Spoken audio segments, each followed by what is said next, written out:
Why are gold and silver money? Why not copper? Why not platinum? Why has gold and silver been used as money for over 5,000 years? What is it about gold and silver that make them so special?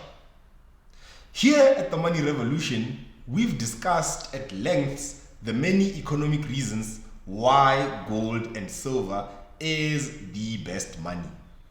But today, however, we are going to take a different approach. We are going to look at why gold and silver is money from a scientific lens. Let's get into it.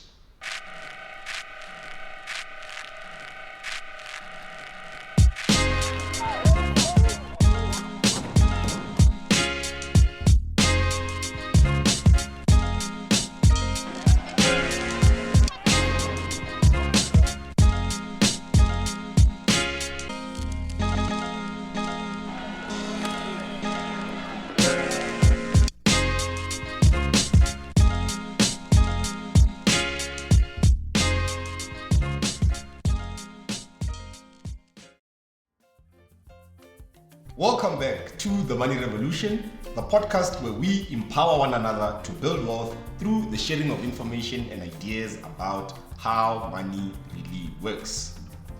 Big shout out to our episode sponsor, Stokvel Gold, an authorized dealer in gold and silver, registered with the Financial Intelligence Center. Stokvel Gold assists us with all our gold and silver purchases at the lowest prices money can get you. If you are interested in starting your own gold and silver journey, make sure to hit the Stokvel Gold link in the description below, and Stokvel Gold will definitely take care of you. I will once again be your host, Masijela Waramantu. And as you can tell, I am very excited for today's episode, where we are looking at why gold and silver are the best money from a scientific perspective. Now, the last time I sat through a whole lecture of science or chemistry was back in grade 10. And in doing research for this specific episode, I found many interesting ideas that I'm of course very excited to be sharing with you today. Today, we will be utilizing the periodic table.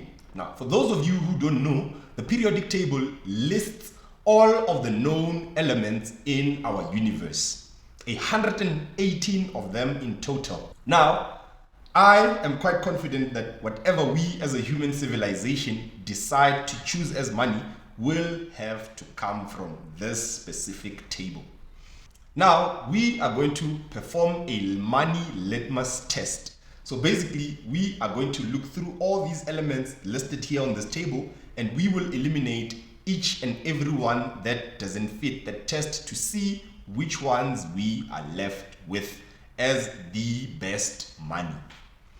We are going to start with the elements that are in the red font.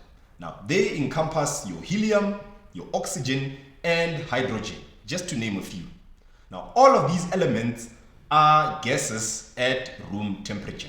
Now, although all these elements are stable and consistent, the truth is gases cannot be money. And you may wonder why. Because firstly, they are impossible to store, they are quite hard to measure, and they cannot be controlled reliably.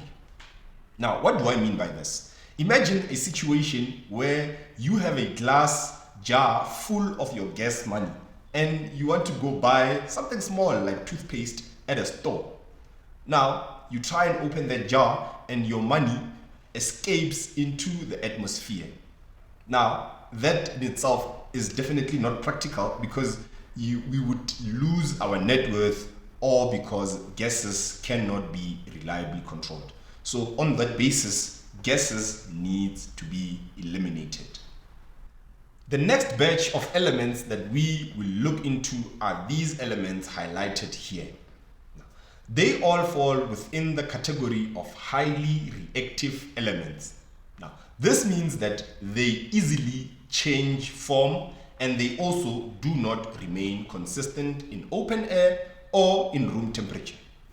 Now, for something to be utilized as money, it has to maintain its consistency for a long period of time. Now, for example, one of the elements here is crude oil. Crude oil is carbon-based. Now, when you leave it in open air or at room temperature, it evaporates. Other elements within this category either rust, corrode, or even fall apart. They are either too reactive to be considered money. Some here are even toxic, some are poisonous, and some are even flammable. They encompass your lithium, your magnesium, and mercury. Now, on those bases, all these elements too have to be discarded. The next batch of elements that are highlighted here include your uranium, thorium, and radium, just to name a few. Now, these elements here are considered to be radioactive, and any interactions with them as a human being will lead to death.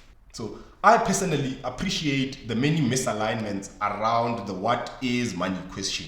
And here at the Money Revolution, we have contributed a lot to this debate around the question of what is money. But I think what we can all agree on is the fact that money shouldn't be actively contributing to the killing of human beings. And on that basis, all of the elements here will have to be discarded.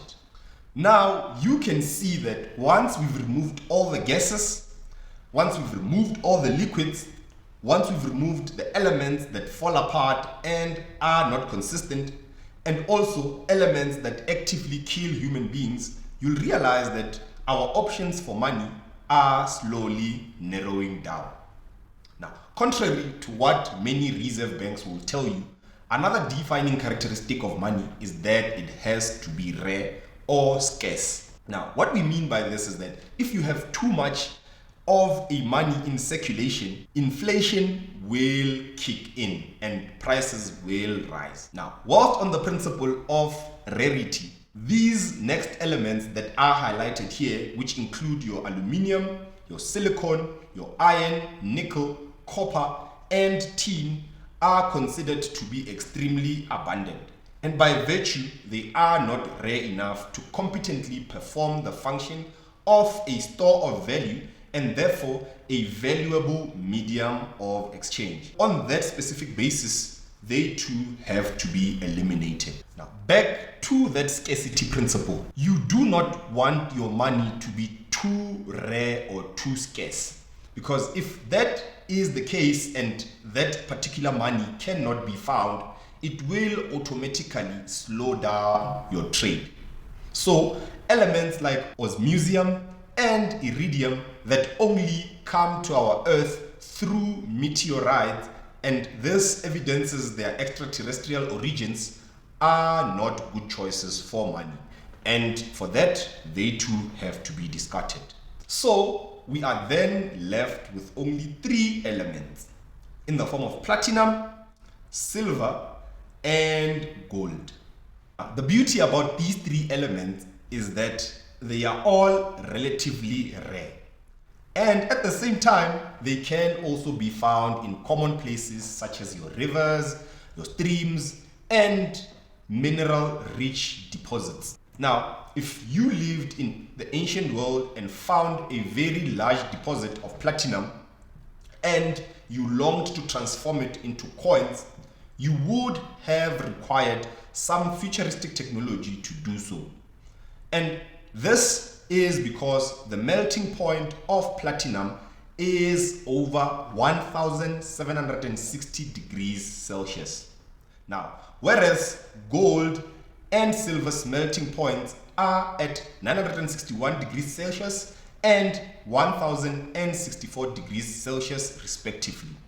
And these degrees of fire could be achieved by the fires that were lit by our ancestors. Now, this huge difference in the melting point between platinum on the one hand and silver and gold, on the other hand, is what made it easier for the many human civilization to work with gold and silver as real money. On top of being rare, both these metals are virtually indestructible. They do not decay, both of them are dense, and by virtue, they do not take up much space. Both exhibit properties of divisibility and can therefore be coined and broken down into much smaller pieces. And as for their physical beauty, that has been documented since the beginning of recorded history. That is it, Africa. Science chose silver and gold because they are not glasses, they are not liquids, they are very stable, and they are non-reactive. They are rare enough to maintain value and do not actively kill human beings. Both also cannot be destroyed and have a low enough melting point to be manipulated into coins. So, Africa, here's a question for you. Did you know that out of the 118 elements on the periodic table, only 2 metals in the form of gold and silver truly passed the what is money test? Please drop your thoughts in the comment section below. We'd love to hear if this was a surprise to you as much as it was to us. Thank you, Africa, for once again joining us on another exhilarating episode of The Money Revolution. Now, if you found the discussions in this episode insightful, please share this episode with someone that you care about. And don't forget to hit that like and subscribe button. And also, to get notified on more of our weekly episode uploads, hit the notification bell to never miss out. Let's wake up the masses. Let's understand how money really works and take back our power one conversation at a time. And remember, if it's paper, it will perish.